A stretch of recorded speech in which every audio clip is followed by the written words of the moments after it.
Muy buenas tardes a todos. En nombre de la Facultad de Medicina de la Universidad de Antioquia y del Hospital Alma Mater de Antioquia, sean todos bienvenidos. Les habla Domingo Caraballo Gracia, yo soy médico, profesor de la Facultad de Medicina del Departamento de Fisiología y Bioquímica, y también presto servicios médicos en la parte de pruebas de esfuerzo y rehabilitación cardíaca del Hospital Alma Mater de Antioquia, antiguamente denominado IPS Universitaria. Desde hace varios años hemos venido haciendo esta actividad como un tipo de educación continua, una actividad académica en la cual invitamos a distinguidos profesionales del área de la salud para que nos puedan enriquecer conocimiento y aclarar ciertas dudas con relación a algunos temas muy específicos. Anteriormente estas actividades eran presenciales. Posteriormente, debido a la pandemia, tuvimos que pasar a esta modalidad virtual, la cual podemos decir que también ha ayudado a que esta actividad la podamos compartir con personas de diferentes partes, no solamente la ciudad de Medellín, sino de otras partes del país y fuera del país, como estamos constatando con un invitado especial de Guatemala, y hay otros compañeros que también están en otros países que también van a ver esta charla. De todas maneras, estas charlas son grabadas. Posteriormente, la Facultad de Medicina las tiene que editar o la universidad las edita y son publicadas en una página de YouTube. Vale la pena que tengan presente eso. Hay una página de YouTube específica que se llama Teleeducación, Facultad de Medicina, y uno selecciona una lista que se llama lista de reproducción. Ahí busca una carpeta específica que se llama Rehabilitación Cardíaca y ahí están todas las teleconferencias que hemos venido grabando y donde será puesta cuando sea editada esta charla que nos va a dar el doctor Luis Guillermo Duque. Esta charla que se habla sobre el sueño y el sistema cardiovascular nos va a permitir aclarar ciertas dudas, a ver si es cierto cómo sería el mecanismo mediante el cual el sueño, alteraciones del sueño pueden provocar problemas cardiovasculares. Y eso también obliga a que tenemos que modificar muchas cosas en nuestro estilo de vida, como también aprender a dormir. Para los que no conocen, el doctor Luis Guillermo Duque es un médico egresado de la Universidad de Antioquia, con maestría en educación, doctorado en sueños, sobre la parte específica de sueño, y es profesor titular actualmente. También desempeña el cargo actual de jefe del Departamento de Educación Médica de la Facultad de Medicina de la Universidad de Antioquia. También trabaja en la parte de atención de pacientes con trastornos del sueño, especialista en medicinas alternativas, acupuntura y homeopatía, investigador en la parte de trastornos del sueño, y yo estoy seguro que al doctor Luis Guillermo Duque lo conoce mucha gente, no solamente de la ciudad de Medellín, sino del país, porque es una persona que ha estado participando en muchas de estas actividades. No extendiéndome más, doctor Luis Guillermo, bienvenido, y de antemano muchísimas gracias por este regalo que nos va a hacer a todos, especialmente a la comunidad, para ver si podemos modificar ciertos aspectos en nuestro estilo de vida. Muchas gracias por acompañarnos. Buenas noches para todos. Muchas gracias, profe Domingo, por la invitación. El tema de sueño cada vez es de mayor vigencia y hemos ido aprendiendo cada vez más sobre la trascendencia de la medicina del sueño y las alteraciones del sueño con relación a la salud. Entonces voy a comenzar. Al final, pues con mucho gusto, las preguntas que surjan las vamos resolviendo.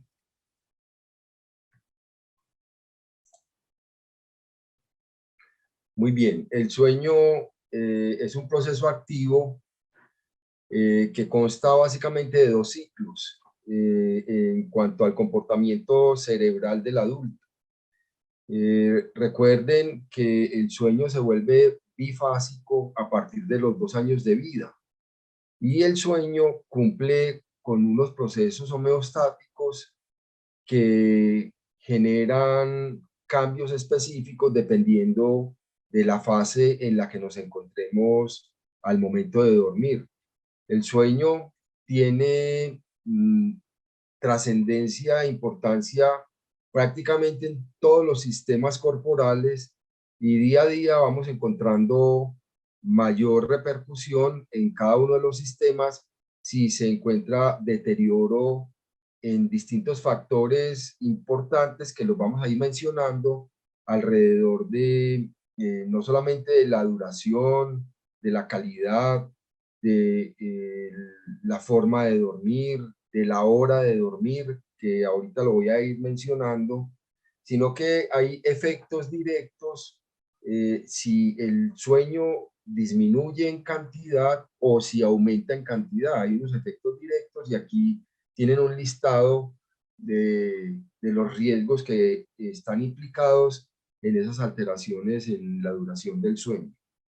Hay un aumento en el riesgo de enfermedad cardiovascular de todo tipo, alteraciones en la presión arterial, arritmias, eventos cardiocerebrovasculares, aumento de la posibilidad de tener trombosis. Hay alteraciones específicas desde el punto de vista comportamental, entre los que se incluye depresión y ansiedad, la posibilidad de incrementar los accidentes, caídas, fragilidad general y unos hallazgos que se han consolidado en los últimos años de la relación que hay con respecto a la poca cantidad de sueño o sueño alterado o sueño interrumpido con el aumento de casos de cáncer, especialmente eventos oncológicos relacionados con el incremento hormonal, particularmente con el incremento estrogénico. También se ha correlacionado las alteraciones de sueño, disminución en la cantidad y en la calidad del sueño, con la aparición del síndrome metabólico y sobre todo pues enfermedades cardiovasculares. Entonces, un primer aspecto importante para cualquier médico e incluso pues para hacer la recomendación a los pacientes es que empiece a hablar de manera directa cuál es su percepción con relación al sueño. Es decir, si un paciente se acuesta con intención de dormir, si al despertar tiene una percepción de sueño reparador o no. Esa es una pregunta importante que hay que hacerle a los pacientes. Resulta que, como lo hemos hablado en otras charlas,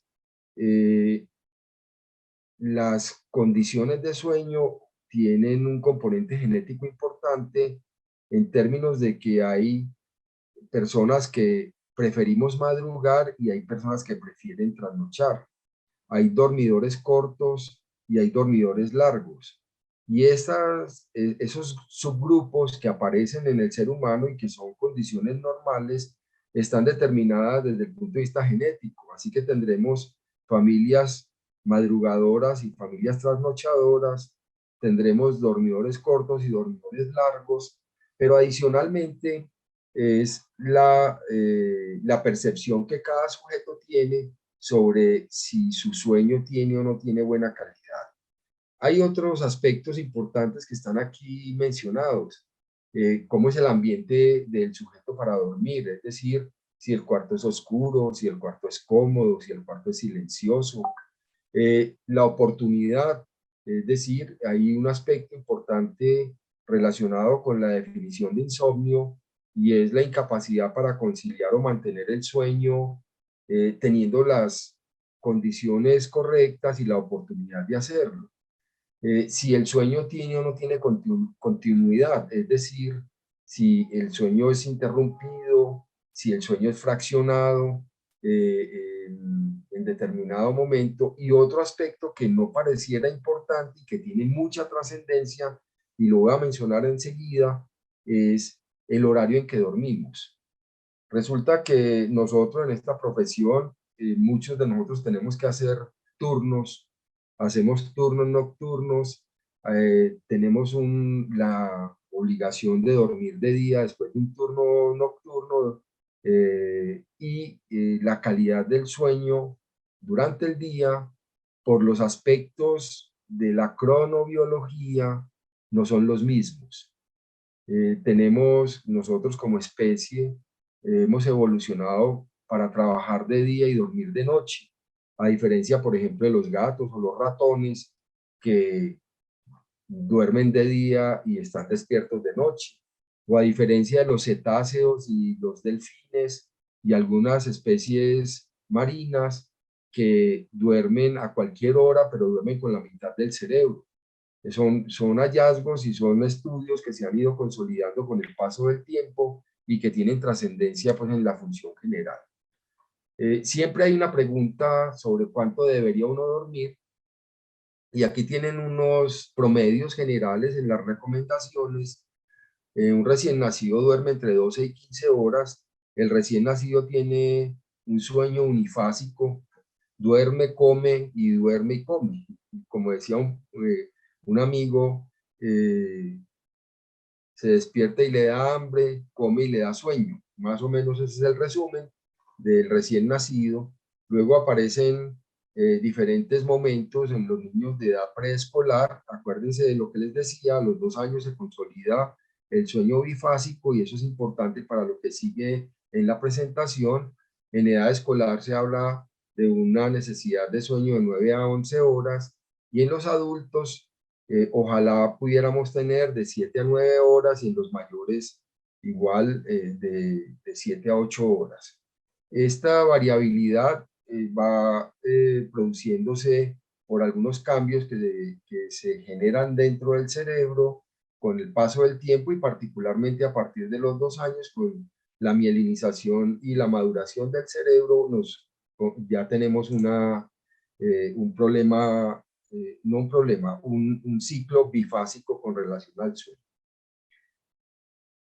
Con respecto a la duración del sueño, si hay aumento o disminución de la cantidad del sueño, pues vamos a tener muchos riesgos. Y hay artículos, particularmente le estaba diciendo al profesor Domingo que le voy a enviar unos artículos, 4 o 5 artículos que consulté para esta presentación, que demuestran cómo el aumento en las horas del sueño o la disminución en las horas del sueño significa aumento de riesgos materno-fetales, mortalidad por cáncer, riesgos cardiovasculares, incluidos eventos coronarios, enfermedad cardíaca, arritmias, trastornos metabólicos, neurológicos, emocionales, psiquiátricos, que tienen pues como bastante trascendencia en la salud de las personas. ¿Cuáles son las funciones cardiovasculares que son evidentes en el sueño? Básicamente, esas funciones van a cambiar dependiendo de si yo estoy en un sueño superficial o en un sueño profundo.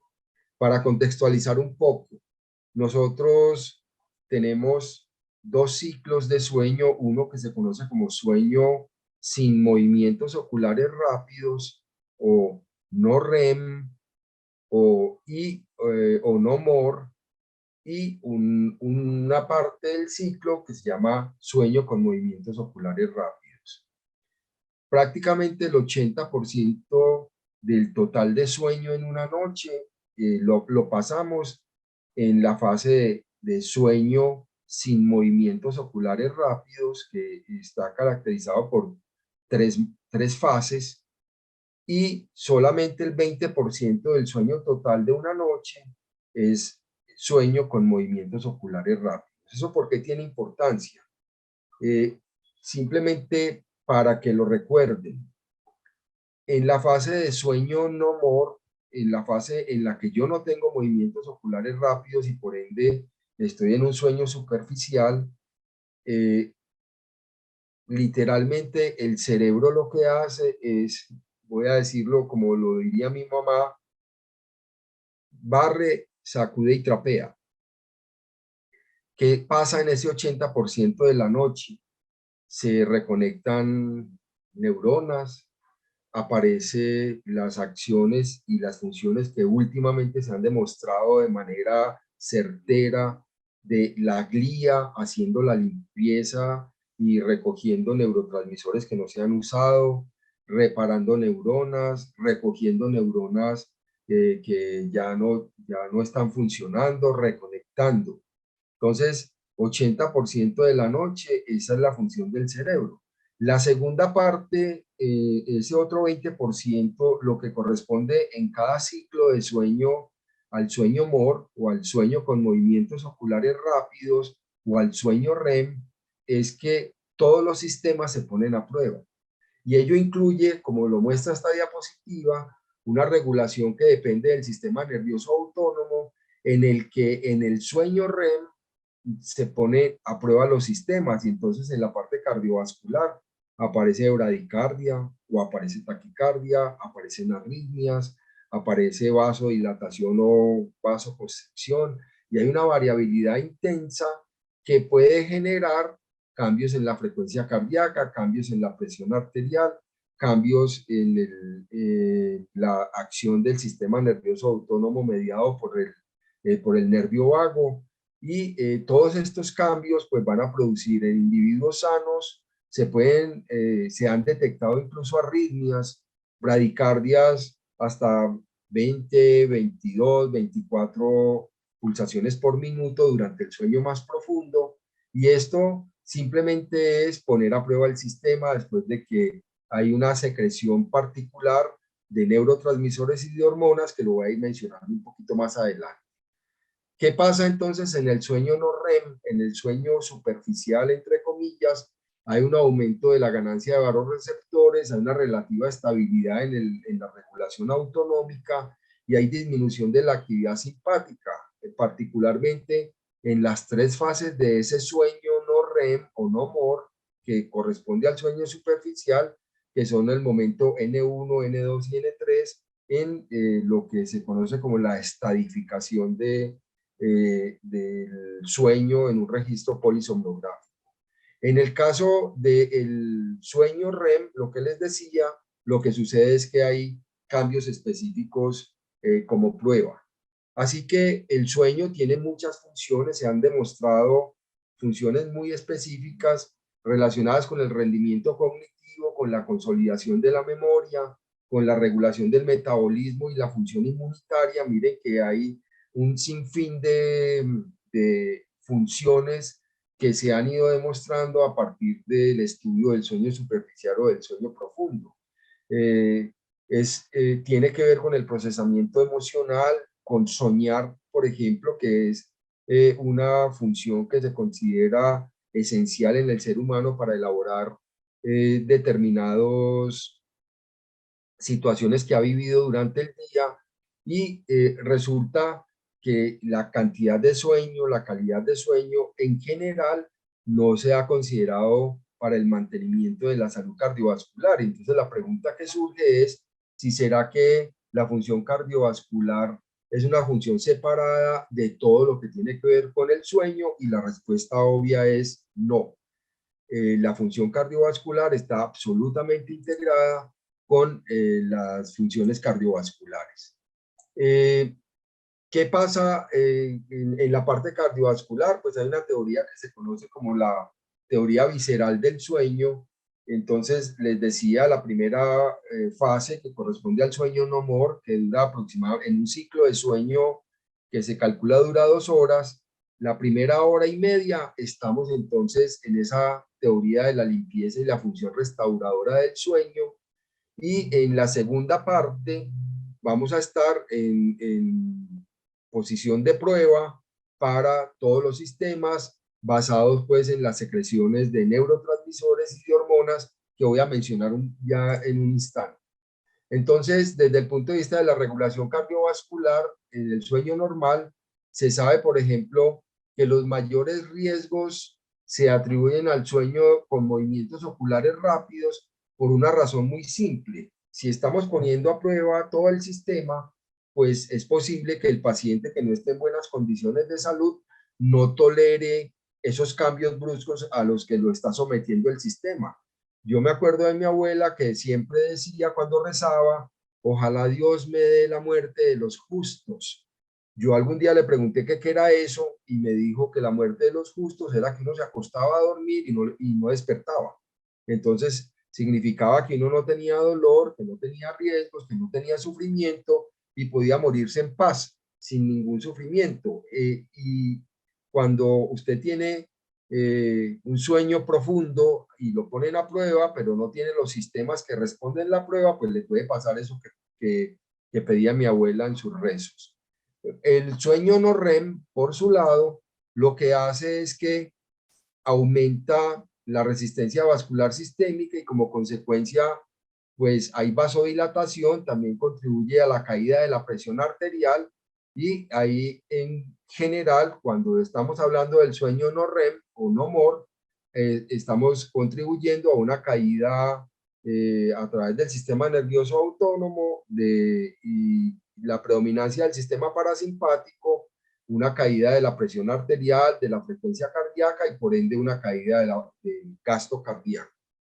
Hay un estudio muy interesante, multicéntrico, que se los voy a mandar a través del profesor Domingo, en donde se ha demostrado que si se reduce en 1 hora la cantidad de sueño al día, se asocia con un aumento entre el 3 y el 11% de la mortalidad por distintas causas. La primera por cardiopatía coronaria, la segunda por osteoporosis, accidentes cerebrovasculares y el incremento de la posibilidad de descompensación de diabetes mellitus tipo 2.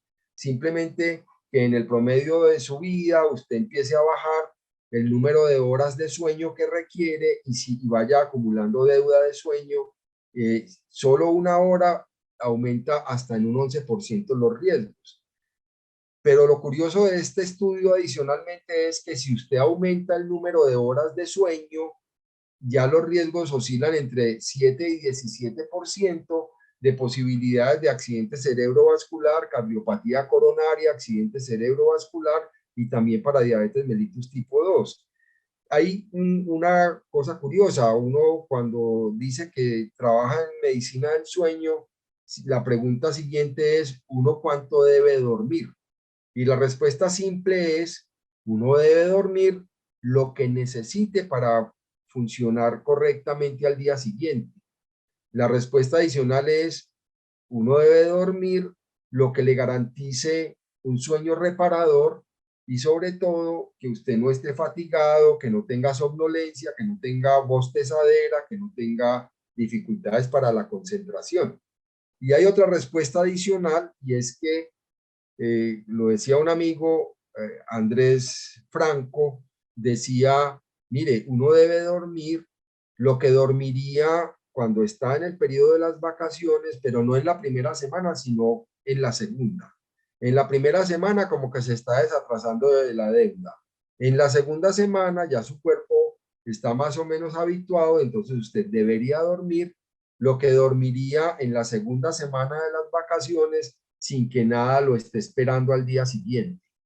Entonces, para que vayan haciendo pues sus cálculos. Muy bien.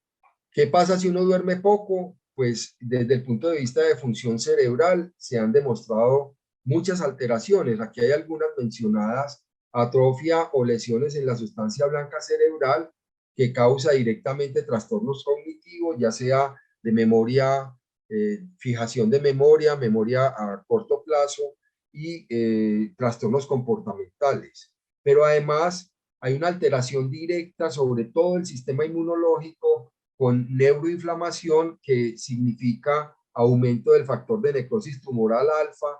Además de eso, hay aumento de citocinas proinflamatorias, particularmente la interleuquina 6 y la proteína C reactiva también aumenta, solamente por dormir poco.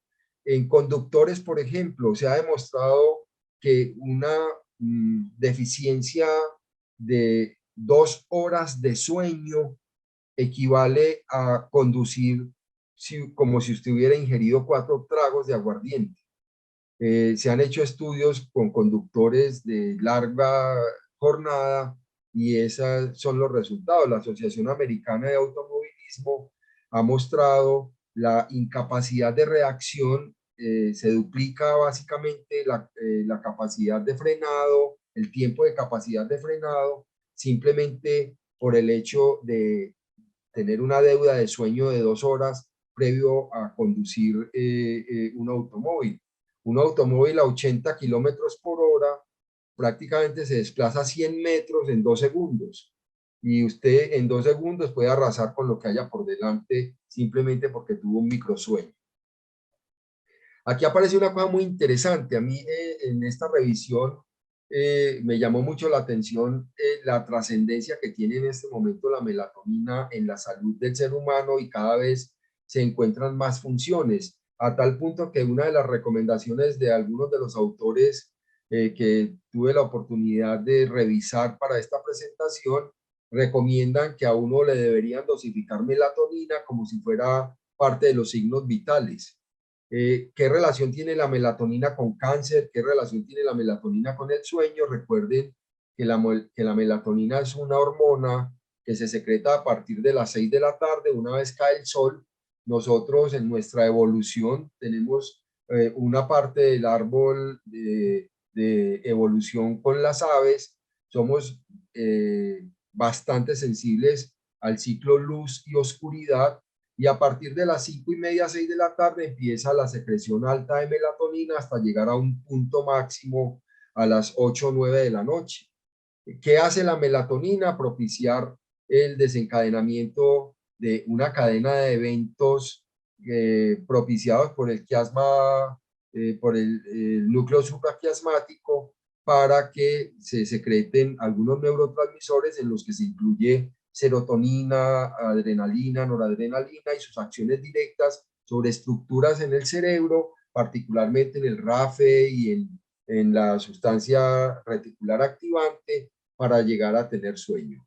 ¿Qué pasa con la melatonina? Pues en realidad, con relación al cáncer, la melatonina se ha demostrado que suprime la fase inicial de proliferación celular en los casos de cáncer, y entonces la falta de melatonina va a estimular la desdiferenciación y la apoptosis. Si disminuye la melatonina, pues aumenta la agresividad de tumores, particularmente de los dependientes de estrógenos y los demás que tienen formato de secreción dependiente de hormonas, particularmente ovario, próstata e incluso colorectal, van a tener mayor agresividad en el caso pues de la disminución de melatonina o en el caso de trastornos de sueño, propiciando pues la posibilidad de aparición de cáncer en un momento dado. Muy bien. Desde el punto de vista cardiovascular, ¿qué puede pasar? Un adecuado, si yo tengo alteraciones en el sistema, si tengo alteraciones en la cantidad o calidad de sueño, pues lo primero que se va a afectar es estímulos inadecuados directamente sobre el sistema renina-angiotensina-aldosterona, por el aumento de catecolaminas. Este aumento de las catecolaminas pues nos va a llevar a alteraciones específicas en presión arterial, retención de líquido, aumento de resistencia periférica. Y hay una cosa muy interesante que es otro de los hallazgos que quiero resaltar en esta presentación, es las funciones que se le han encontrado a este oligoelemento, que es el magnesio intracelular, que desaparece o disminuye cuando hay deprivación severa de sueño. El magnesio tiene mucha importancia en la salud cardiovascular. Se ha demostrado la necesidad, incluso pues queda ahí para los presentes la posibilidad de que consideren el suplemento de magnesio permanente en los pacientes hipertensos, en los pacientes que tienen trastorno cardiovascular, y lo otro, el suplemento permanente con melatonina por sus acciones digamos, protectoras con relación a los distintos carcinomas dependientes de hormonas. Entonces, uno de los interrogantes que queda en uno de los artículos que revisé, pregunta para todos, es si el magnesio puede convertirse en un predictor de hipertensión en términos de concentración. Bajas concentraciones de magnesio relacionadas desde el punto de vista cardiovascular en un propiciador del aumento de la presión arterial en las personas. ¿Qué pasa entonces si yo tengo trastornos de sueño y qué pasa con el sistema cardiovascular? En un artículo que está aquí citado, que no alcanzo a ver pues el efecto, miren, hay distintas alteraciones relacionadas con desórdenes de sueño. Recuerden que de acuerdo con el DSM-5 revisado en la clasificación y el CIE-10, hay cerca de 100 trastornos asociados al sueño. Y esos 100 trastornos, pues hay unos muy significativos que son los que más, con más frecuencia vemos, que son la apnea del sueño, el insomnio, el síndrome de piernas inquietas, las parasomnias. Y miren aquí resultados de esas alteraciones con relación a desórdenes cardiovasculares y esa asociación perversa entre dormir mal, tener una alteración de sueño y los resultados desde el punto de vista cardiometabólico, que son pues evidentes y son bastante significativos. Miren esto, cómo el insomnio propicia una desregulación del sistema autonómico, pero particularmente el insomnio está relacionado con obesidad. El problema de movimientos periódicos de las extremidades y síndrome de piernas inquietas, hay un incremento de riesgo cardiovascular significativo. Igual pasa con narcolepsia, con alteraciones del ritmo circadiano, con deprivación de sueño o con un sueño fragmentado, y tiene pues todos los riesgos: hipertensión, arritmias, consecuencias metabólicas con dificultad para el manejo de la diabetes mellitus, a tal punto que es lo que sigue en las alteraciones respiratorias asociadas al sueño. Pacientes diabéticos, pacientes con hiperlipidemia, que van a tener mayor dificultad en el control de estas comorbilidades solo por el hecho de tener trastorno de sueño asociado, y en este caso la apnea del sueño. ¿Qué hacemos con la apnea del sueño y la parte cardiovascular?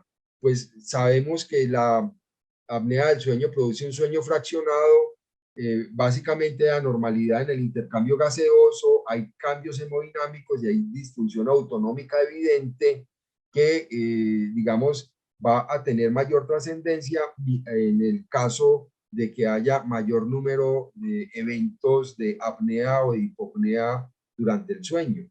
Recuerden que se aceptan hasta 5 eventos de apnea o hipopnea por hora, y entonces en pacientes que tienen más de 30 eventos por hora, pues ya tienen una restricción significativa de la oxigenación en su cerebro y van a tener pues las consecuencias generales. Hay muchos factores de riesgo relacionados pues con la apnea del sueño, entre ellos pues la edad del paciente, el sexo. La obesidad ha disparado de manera geométrica la presencia de trastornos cardiovasculares y sobre todo la presencia de apnea obstructiva del sueño, y en casos de obstrucción, en casos de insuficiencia cardíaca congestiva, pues el solo hecho de la retención de líquidos va a empeorar las posibilidades de respiración y sobre todo la calidad de sueño.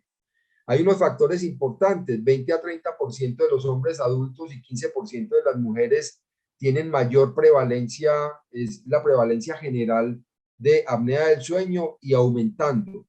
Es decir, la edad y la obesidad son factores de riesgo significativo para apnea del sueño en general. ¿Qué produce la apnea del sueño? Pues cambios significativos en el sistema nervioso autónomo, hiperactividad simpática global, hay estrés oxidativo, disfunción endotelial, estados protrombóticos y aterosclerosis. Se considera en este momento que la apnea del sueño es un síndrome de inflamación crónica multisistémica, y esto digamos que es muy importante. No solamente pues el uso de la polisomnografía de sueño nocturno, incluyendo video, para hacer la determinación concreta de cuántos eventos se produce por hora, y a partir de ahí, pues hasta hoy hay solo 2 recomendaciones generales en los pacientes que tienen apnea obstructiva del sueño. Uno, vigilar el peso y tratar de bajar la obesidad. Hay artículos y hay estudios muy interesantes que demuestran que si un paciente a quien le hacen diagnóstico de apnea obstructiva del sueño con factores de riesgo como obesidad baja el 10% del peso corporal, puede disminuir hasta en un 40% el número de apneas. Y eso es trascendente. Digamos que si en este momento estamos obligados a usar un CPAP o un auto-CPAP, si nosotros logramos dentro de los factores bajar el riesgo por obesidad, pues vamos a tener pacientes que van a ser capaces de mejorar su estado de salud solamente con bajar peso. Hay otros factores pues que no van a cambiar, y esos factores que no van a cambiar son básicamente el biotipo corporal, tener un tórax ancho, un cuello corto, tener obesidad con un diámetro del abdomen mayor de 110 en los hombres o mayor de 100 en las mujeres, o un diámetro mayor de 38 centímetros en las mujeres o mayor de 42 centímetros en los hombres, son factores de riesgo evidentes en pacientes que tienen apnea del sueño. ¿Qué hace la apnea del sueño en el sistema inflamatorio, en el sistema de defensa? Pues cuando se genera inflamación, miren todo lo que pasa. Tenemos aumento de la interleuquina 6, factor de necrosis tumoral aumentado, proteína C reactiva, estrés oxidativo, disfunción endotelial, liberación de factores protrombóticos, aumento de la posibilidad de desarrollo de placas ateromatosas, y etcétera, etcétera. Todo el sistema inmunológico está afectado, y lo que les decía, apnea de sueño como una reacción multisistémica grave que produce alteraciones generales, no solamente en el sistema cardiovascular. En estos estudios hay muchos efectos en donde se muestra cómo hay una relación circadiana y riesgo cardiometabólico. Me refiero a el trabajo por turnos. Resulta que a uno, pues esta sociedad lo está obligando a que trabaje de día y de noche.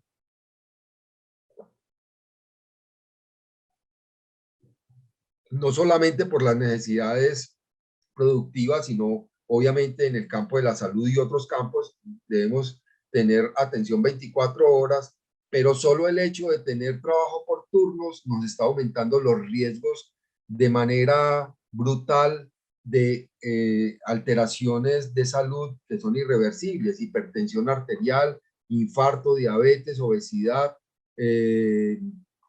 accidentes cerebrovasculares, entre otras. Aquí hay una serie de artículos que demuestran todo esto que les estoy mencionando. Cambios cardiometabólicos relacionados con la apnea del sueño. De todo esto que ya conocen, digamos que la frecuencia cardíaca, la presión arterial, son marcadores clínicos fáciles y que tienen, digamos, evidencia sobre la función autonómica. Los aumentos por apnea se han demostrado, por ejemplo, en este estudio, que es un estudio predictor de hipertensión, y se ha encontrado pues que la apnea del sueño es un factor de riesgo inmenso por todas las alteraciones simpáticas y parasimpáticas con relación al manejo metabólico, y va a aumentar entonces hipertensión, sobrepeso y colesterol simplemente por el mal manejo de la apnea obstructiva del sueño. Aquí ven un cuadro. Este es un artículo maravilloso que está en Sleep Medicine del 2020. Hay ¿cómo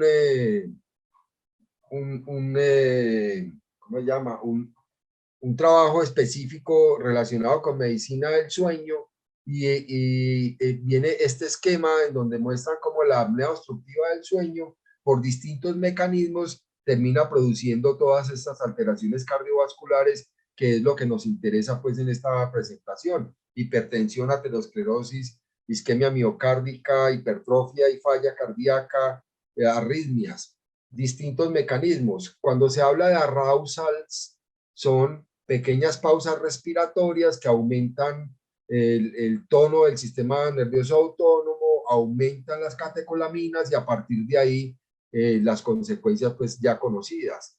Las alteraciones en la oxigenación, disminución de la presión de oxígeno y aumento de la presión de CO2, con todas las mismas consecuencias, más el estrés y la inflamación y la disfunción endotelial, y todo llevado a los efectos de la apnea del sueño sobre el sistema cardiovascular.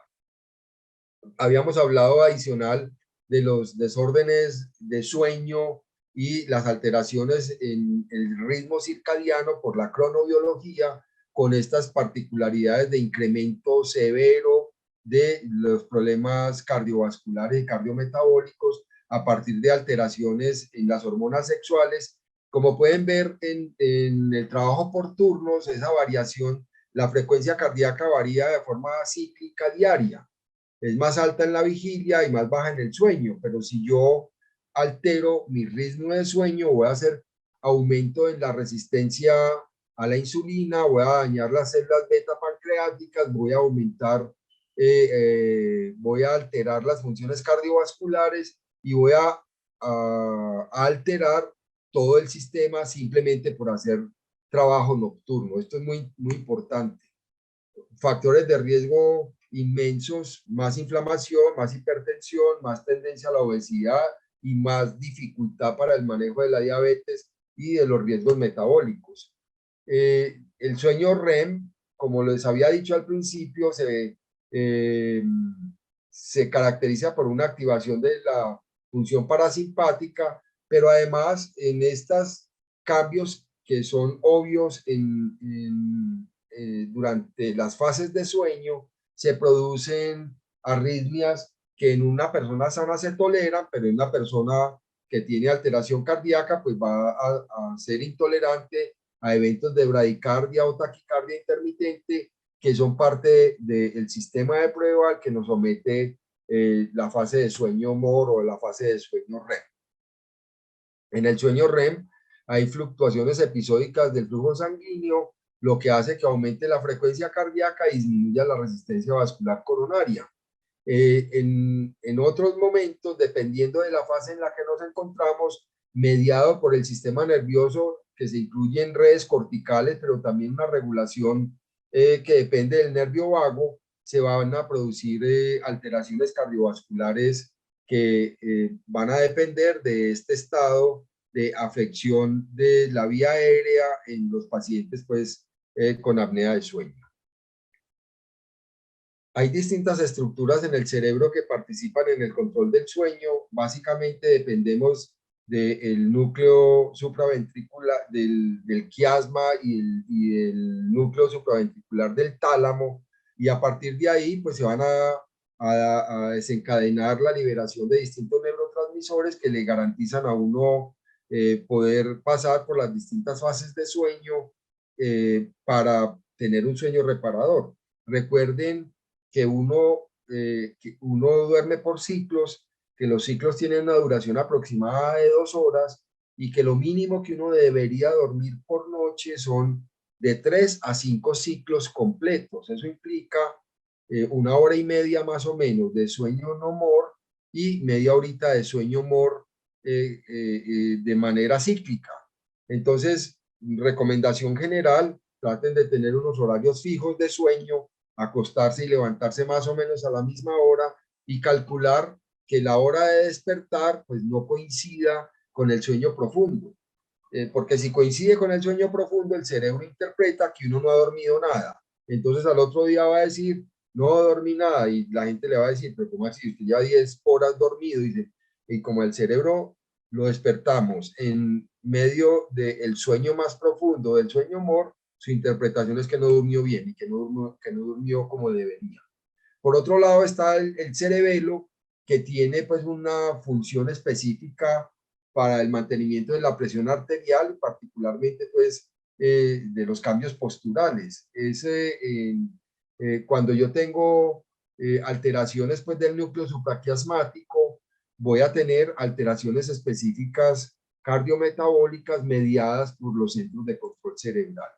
Hay otras estructuras que tienen que ver con el control del sueño, el núcleo supraóptico paraventricular y algunos otros, el RAFE medio, los núcleos de la base y particularmente tallo y protuberancia, tienen con la sustancia reticular activante, tienen particular participación en el sueño y en la vigilia. Además de la secreción de algunas sustancias, entre ellas la leptina, la grelina y otros compuestos que se han ido descubriendo en la última década, que tienen participación directa no solamente en la regulación del sueño, sino también en la ingesta de alimentos. ¿Cómo es la regulación endocrina? Pues empezamos al principio de la noche con un aumento de la liberación de hormona tiroidea, y a partir de ahí se van produciendo otras secreciones, prolactina, los aumentos relacionados con el eje gonadal, así como leptina y grelina que les había mencionado, que tienen efectos directos sobre el metabolismo y sobre la sensación de hambre o de saciedad, que explica por qué los pacientes insomnes tienden a subir de peso por alteraciones específicas en estas dos sustancias, leptina y grelina. La regulación entonces cardiovascular tiene unos aspectos muy interesantes. Aquí en la primera mitad de la noche, relacionado básicamente con el sueño no more, hay efectos anabólicos y ahorro de energía, aumento de la movilización de lípidos y ácidos grasos, hay gluconeogénesis, disminución de la captación de glucosa tisular y aumento de la secreción de insulina. Prácticamente en ese barrer, trapear y sacudir, el cerebro se está preparando para la segunda mitad de la noche. Y la segunda mitad de la noche, o lo que corresponde básicamente al sueño MOR, a ponerse a prueba, pues voy a aumentar el metabolismo, voy a liberar hormona del crecimiento, voy a empezar a hacer recambio celular, voy en ese momento en que me ponen a prueba, hay infinidad de cambios, mejora la absorción del calcio, hay resorción ósea, hay cambio epitelial y hay una acción directa de la hormona del crecimiento de T3 y de T4 en esa parte del sueño profundo. Por eso es tan importante que no nos quedemos en el sueño superficial. Pasa con frecuencia sujetos muy angustiados, muy preocupados, ansiosos, depresivos, no se profundizan, se vuelven rumiantes de pensamientos y terminan al día siguiente con alteraciones específicas, no solamente metabólicas, sino cardiovasculares. La melatonina, les había mencionado, tiene un efecto cardioprotector, antiinflamatorio y sobre todo anticancerígeno, para que lo tengan pues ahí en consideración más adelante. El eje de la hormona del crecimiento se los había mencionado, todo lo que tiene que ver con la hormona adrenocorticotrópica, más la participación del eje tiroideo, más la participación de la hormona del crecimiento, la leptina y la grelina, se está preparando todo el sistema para cuando nos pongan a prueba. Todos ellos están involucrados en el metabolismo de la glucosa y de los lípidos, así que si yo no hago la progresión de sueño superficial a sueño profundo, lo que voy a tener son alteraciones significativas cardiometabólicas con las consecuencias que conocemos. Hay un asunto muy particular con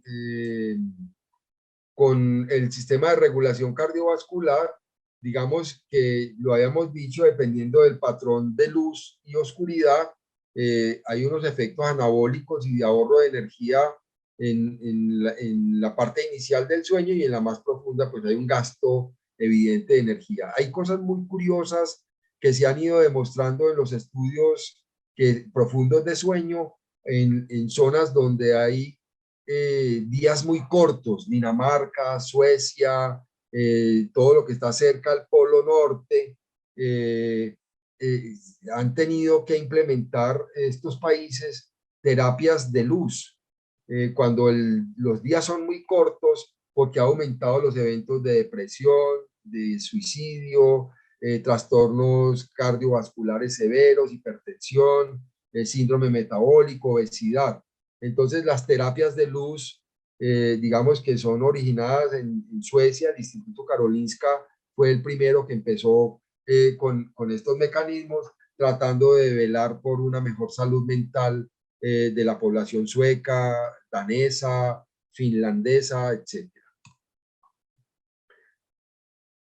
Ya esto lo he repetido, la acción protectora de la melatonina en el sistema cardiovascular. Y el sistema renina-angiotensina, pues todos lo saben, su efecto directo sobre la presión arterial y el manejo pues del líquido circulante, que se ve afectado si hay trastorno en el ciclo vigilia-sueño. Y hay una cosa muy interesante, ya casi para terminar, sobre los genes y el control cardiovascular. Se ha detectado que estos dos genes, BMAL1, PER y CRI, desempeñan un papel muy importante en la modulación cardiovascular y metabólica y están modulados básicamente por el eje hipotálamo pituitario suprarrenal y está asociado entonces con funciones cardiometabólicas de manera directa en forma bidireccional. ¿Qué quiere decir esto? Que si estos genes no se activan y si no tengo secreción normal de melatonina en las noches, voy a tener aumento de riesgos desde el punto de vista de la presión arterial y sobre todo en la parte que corresponde a las arritmias. Los riesgos cardiovasculares, pues entonces lo que les decía, si los ciclos están alterados, se sabe pues que en el sueño REM, en el sueño profundo, en el sueño con movimientos oculares rápidos, hay cambios bruscos de la presión arterial, de la frecuencia cardíaca, del ritmo cardíaco que solamente se toleran si el paciente está en buena condición cardiovascular, por lo menos lo pusieron a prueba y si lo supera, pues al otro día estará muy bien y si no, pues se acuerdan de mi abuela que decía que quería la muerte de los justos. El patrón de 24 horas con un doble pico se observa entonces mayores eventos cardiovasculares a determinadas horas del día y eso está demostrado. También pues hay otros eventos como la muerte súbita, las arritmias, los infartos que tienen que ver con horarios y acuérdense de esto, que esto es reconocido y hay estudios suficientes que lo justifican. Las tasas más altas de paro cardíaco se registran entre las 2 y las 3 de la mañana, pero además entre las 6 y las 7 hay un nivel que hay otro pico y luego es mucho más bajo en la noche, entre las 8 y 9 de la noche.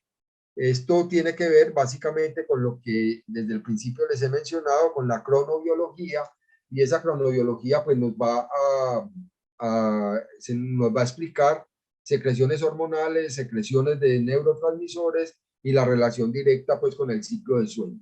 Aquí hay un resumen en este gráfico que me parece muy interesante, está en uno de los artículos que les vamos a mandar, cómo son los mecanismos para la producción de arritmias a partir de la evidencia disponible de alteraciones en el sueño para generar trastornos cardiovasculares a partir de apnea obstructiva del sueño. Y miren aquí todo lo que sucede con lo que ya les había mencionado de la apnea obstructiva del sueño como un mecanismo proinflamatorio general que tiene alteraciones específicas en el ritmo cardíaco, en los periodos refractarios, en el QT que puede estar prolongado, en distintas alteraciones en el automatismo cardíaco para producir pues estos efectos directos sobre el corazón con unos efectos crónicos irreversibles a partir pues del número de apneas e hipopneas del sueño en los pacientes. Se debería suplementar con melatonina. Aquí hay unas razones que apuntan hacia eso. La suplementación con melatonina se asocia con cambios cardiometabólicos favorables. Hay estudios experimentales que también demuestran efectos sobre la insulina y sobre todo, digamos que tiene buenos efectos en los pacientes hipertensos y particularmente en quienes hacen hipertensión nocturna. Una de las sugerencias son 3 a 5 miligramos de melatonina con la cena. Sería pues un asunto, digamos, de tipo preventivo. Terminamos con 2 diapositivas. Pues el sueño es fundamental para la salud. Los trastornos están asociados con deterioro general de la salud en el ser humano. El sueño está asociado con disfunción cardiovascular en sujetos susceptibles y es necesario pues que cada uno de nosotros que atiende pacientes entienda muy bien cómo es un ciclo de sueño, qué es el sueño MOR, qué es el sueño no MOR, y sobre todo los cambios específicos relacionados con la cronobiología que nos explican mayores riesgos. Cuando uno evalúa un electrocardiograma, debe mirar muy bien si este electrocardiograma se hizo de día o de noche, y sobre todo eso le va a dar a usted mayor validez para que tenga claridad sobre si hay presencia de arritmias o de otros factores de riesgo registrados en ese electro que le vaya a producir una conducta más adecuada. Esta es la última. La cronobiología debe tenerse en cuenta siempre por estas razones. Hay alteraciones de la frecuencia cardíaca, de la presión arterial, de la secreción hormonal, del tono vascular, de la coagulabilidad en todo el sistema y sobre todo de la actividad inflamatoria. Creo que en algún momento tendremos que hablar con mayor detalle de cronobiología, pero esa es la invitación general con esta charla, que ustedes empiecen a tener pues mayor consideración sobre esas secreciones hormonales, sobre esas secreciones de neurotransmisores a determinada hora del día o de la noche y en determinados momentos del ciclo sueño-vigilia. Hasta aquí la presentación. Cualquier pregunta, bienvenida. Primero que todo, doctor Luis Guillermo, muchísimas gracias por esta excelente charla, un repaso global sobre la importancia de un buen sueño para prevención de problemas cardiovasculares, metabólicos en general. Hay varias preguntas aquí del auditorio. Las personas, por ejemplo, han preguntado cómo se dosifica la melatonina. En realidad, la melatonina comercial varía desde 2 miligramos hasta 10. La sugerencia general es que se recomiende de 3 a 5 miligramos con la cena, una tabletica de 3 a 5 miligramos todos los días con la cena. ¿Qué va a facilitar esto? La presencia de concentraciones adecuadas de melatonina van a desencadenar todos los sucesos relacionados con el adormecimiento, y si a eso le sumamos una buena higiene del sueño, pues el paciente va a tener mejor salud general y específicamente desde el punto de vista de conciliación, pues lo va a lograr mejor. Aquí hay algo que usted mencionaba casi que al final, doctor Duque, sobre la parte de la hipertensión nocturna. Usted hablaba sobre la importancia de la melatonina para el control de la hipertensión nocturna. Sí, señor. Acuérdese que en toda la charla yo les he mencionado que tenemos un sueño bifásico que aparece a partir de los 2 años de nacidos, y que el ser humano pues tiene, y se habla de bifásico en términos de tener 80% de la noche en sueño sin movimientos oculares rápidos y 20% en sueño con movimientos oculares rápidos. Entonces, es frecuente que haya pacientes cuando ustedes hacen un seguimiento, un holter, cuando se hace un seguimiento específico del paciente que tiene distintas quejas, se encuentra que las cifras de hipertensión aumentan más en la noche.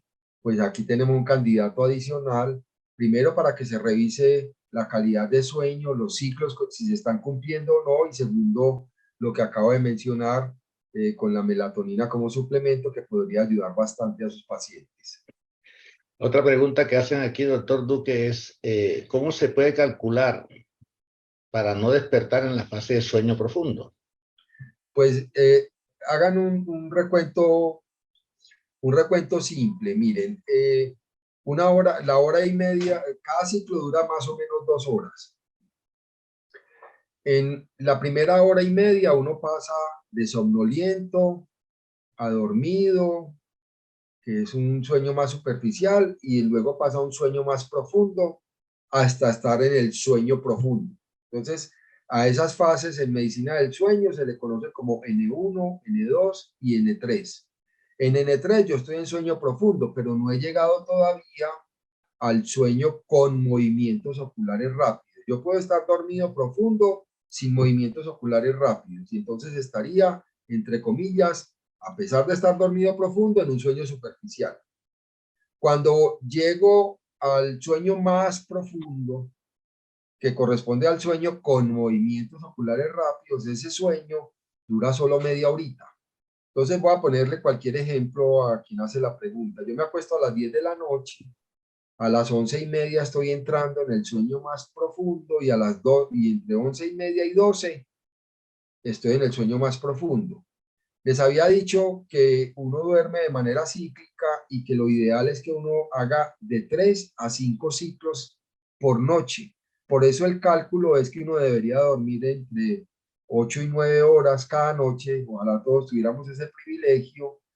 Y entonces van haciendo la cuenta. Hasta las 12 de la noche, pues ya hice un sueño REM. Luego vuelvo y arranco. A las 2 de la mañana hice otro sueño REM. A las 4 de la mañana hice otro sueño REM. Y ya, si usted se va a levantar a las 5:30 de la mañana, le falta ese último sueño REM, que entre otras son un poquito más largos, y ahí es cuando suena el despertador, y ahí es cuando uno no se quiere levantar, porque nosotros los latinos decidimos, yo no sé por qué razón, que madruga Dios le ayuda y que hay que madrugar para que el día le rinda. Eso ya los americanos lo superaron. Nadie en Norteamérica empieza su trabajo antes de las 9 de la mañana. En Europa sí que está superado. Yo cuando me formé en Sevilla, pues uno llegaba, yo llegaba a las 7 de la mañana y me miraban como un animal raro. Y a las 9 de la mañana iba llegando la gente, pero no llegaba a trabajar, llegaba a tomarse un cafelito. El cafelito se lo tomaban hasta las 10 o 10:30 y ahí sí empezaban a trabajar hasta las 2 de la tarde que salían a comer y a las 4 de la tarde hacían otro poquito y a las 6 de la tarde nos vamos de tapas. Entonces eso era pues bastante bueno y ahí es donde uno aprende que no tiene que trabajar tantas horas y que no tiene que madrugar tanto y el día le rinde. Entonces, en conclusión, calcular por ciclos, tratar de que usted incluya en cada ciclo un sueño profundo que dura entre 20 y 30 minutos cada ciclo, cada sueño REM, y que usted tenga entre 3 y 5 eventos por noche. Muy bien, doctor Duque. Hay otra pregunta que hablan de Sí. los relojes inteligentes que ellos muestran la calidad del sueño que se tiene. ¿Qué pasa cuando esos relojes muestran que el sueño profundo es aproximadamente entre 40 y 55% del sueño total? Pues está pasando que el sujeto, digamos, los algoritmos de esos relojes han ido mejorando, esos dispositivos han ido mejorando progresivamente, pero a veces generan más alarma que realidad.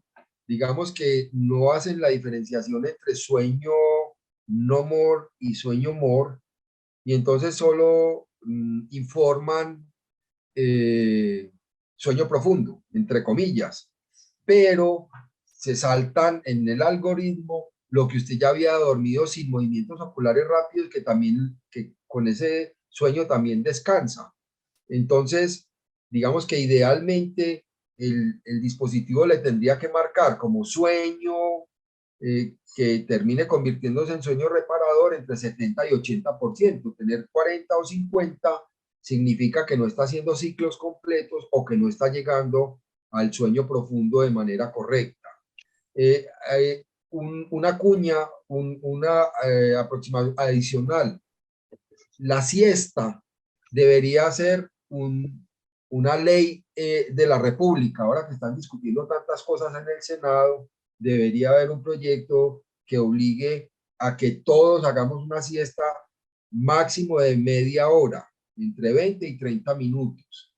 Empresas como Toyota, desde el 2014, obligan a sus trabajadores a que hagan siesta y los estudios que han demostrado es que disminuyeron la accidentalidad, mejoraron las relaciones interpersonales y mejoraron la productividad en más del 15%. Entonces Toyota le paga a sus trabajadores para que hagan una siesta de media hora, les diseñó unos dispositivos, la gente se mete en un dispositivo que parece un huevo y dentro de ese huevo hay una silla reclinomática, oscurece y a la media hora suena un timbre para que se vaya a trabajar.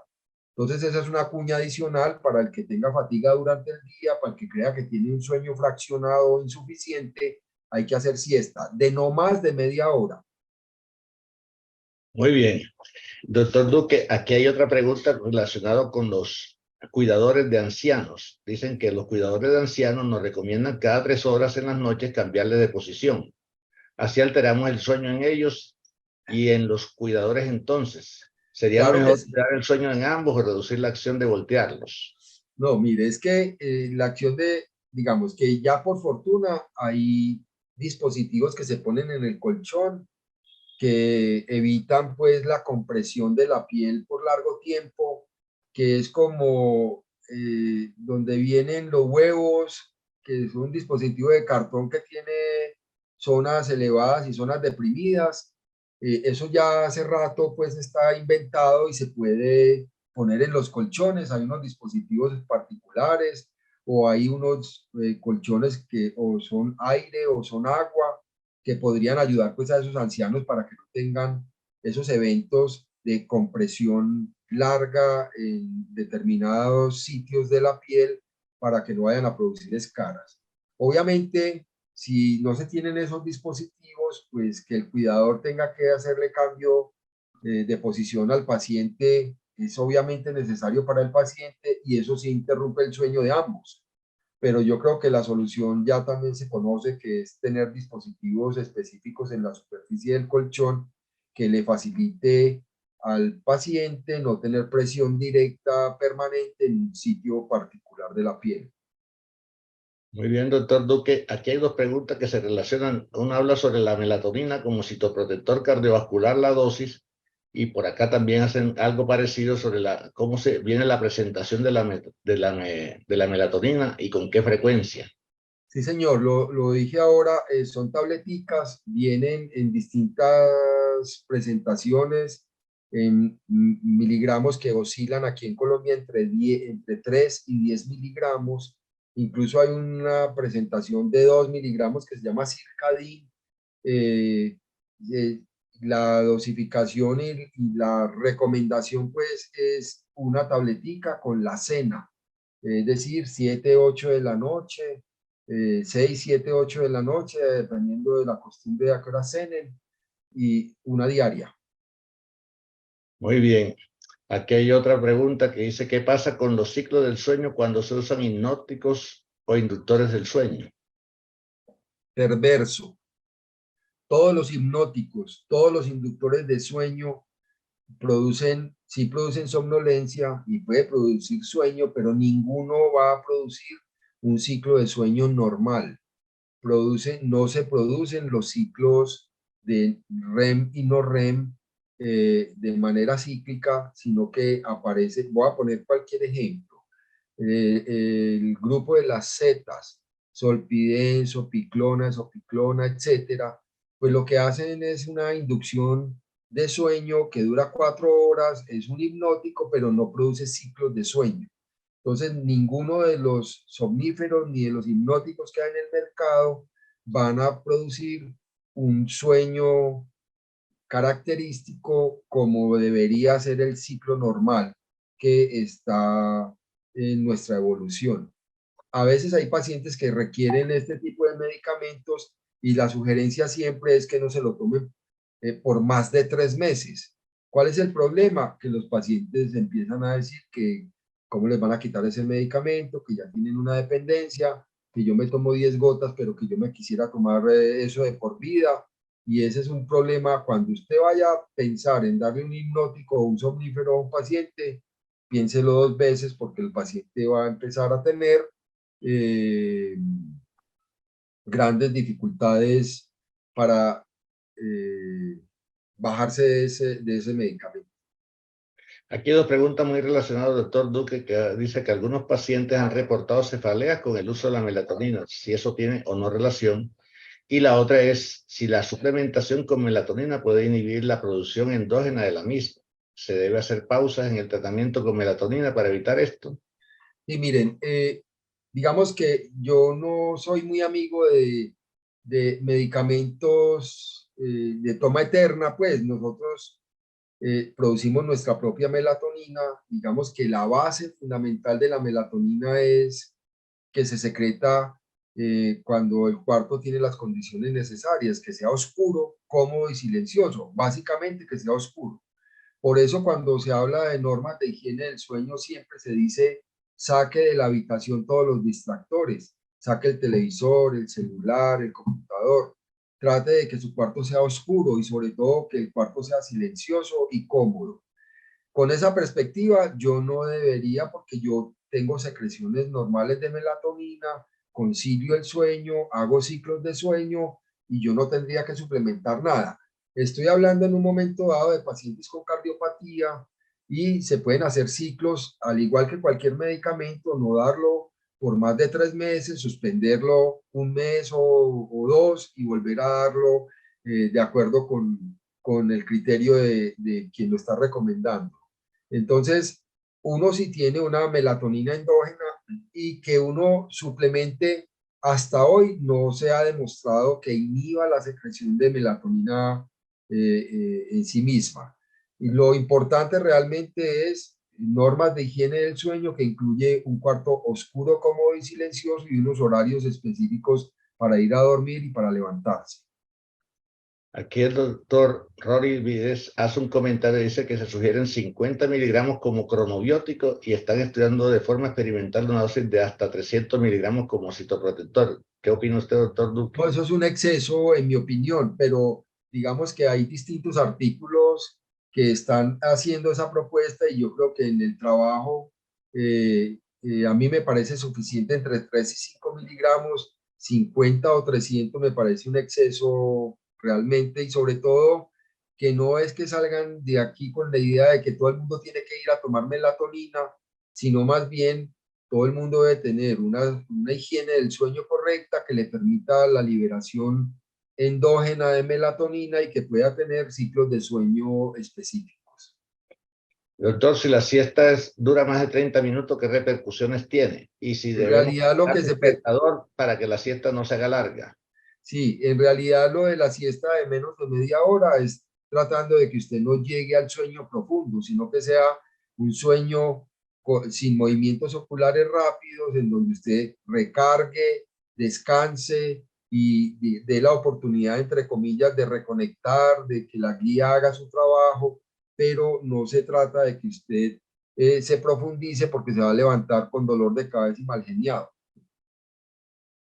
Muy bien, entonces, ¿usted cree si la melatonina cuando se da, porque dicen que hay trabajos que han recomendado 300 hasta 6.000 veces más de la terapéutica, si esa ha reportado alguna toxicidad alguna con la melatonina? Pues yo no conozco, es que, insisto en que desde el punto de vista individual, todos los seres humanos producimos melatonina y la vamos a seguir produciendo siempre que estemos expuestos a oscuridad. El suplemento, digamos, debe pensarse bien en pacientes que tienen riesgo cardiovascular por unos periodos e ir evaluando los beneficios. No más de 3 meses, descansar, etcétera.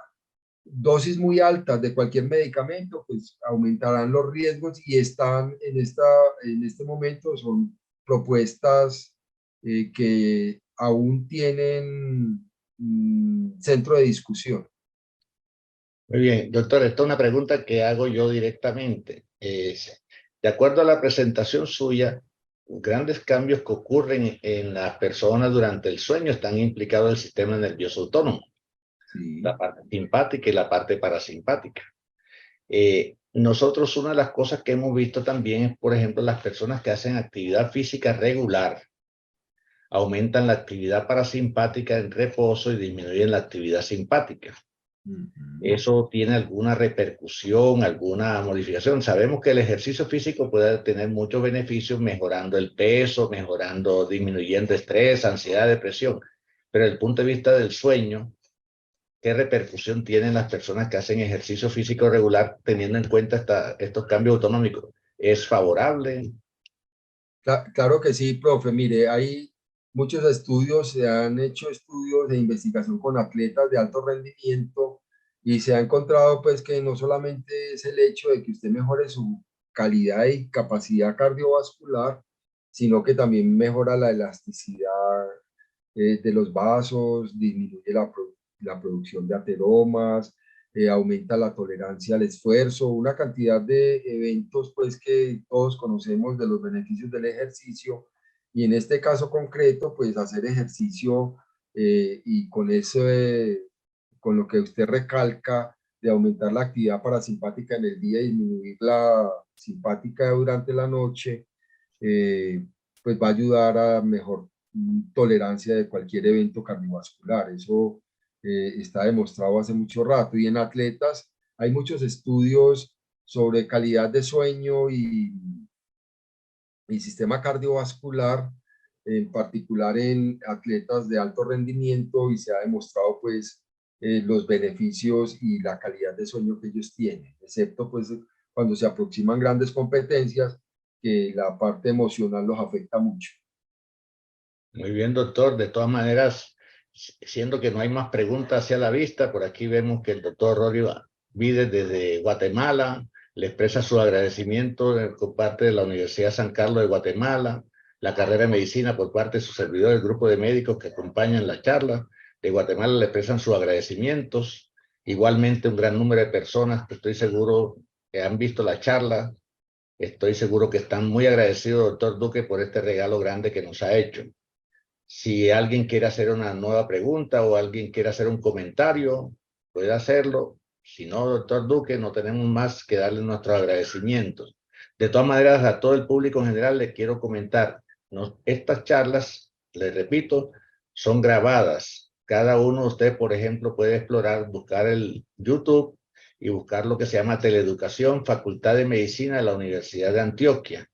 Y hay una página, esa es una página de internet en la cual la Facultad de Medicina pone una cantidad de charlas, grabaciones de conferencias muy importantes para el público en general. No hay que pagar, no hay que suscribirse ni nada, cada quien puede directamente explorar eso. Y cuando llega a esa parte directamente, seleccionar la parte que dice lista de reproducción. Y donde dice lista de reproducción, buscar una carpeta que se llama rehabilitación cardíaca. Esta charla del doctor Duque, más o menos la universidad demora 2 a 3 semanas en hacer una edición para ser publicada. De todas maneras, si alguna persona está interesada también en recibir los artículos que el doctor Duque va a facilitar, puede escribirme al correo mío de la Universidad de Antioquia, que se llama domingo.caraballo, bgrandell@uda.edu.com, decir que está interesado en esto y con el mayor de los gustos le hacemos llegar los artículos. Igualmente, si alguien está interesado en recibir esta invitación periódicamente, porque esta es una actividad que hacemos el tercer jueves de cada mes, también me puede escribir al correo. Si no está inscrito, me puede escribir a ese correo y nosotros le hacemos llegar directamente la invitación a cada persona, sea por el correo o sea también por el celular.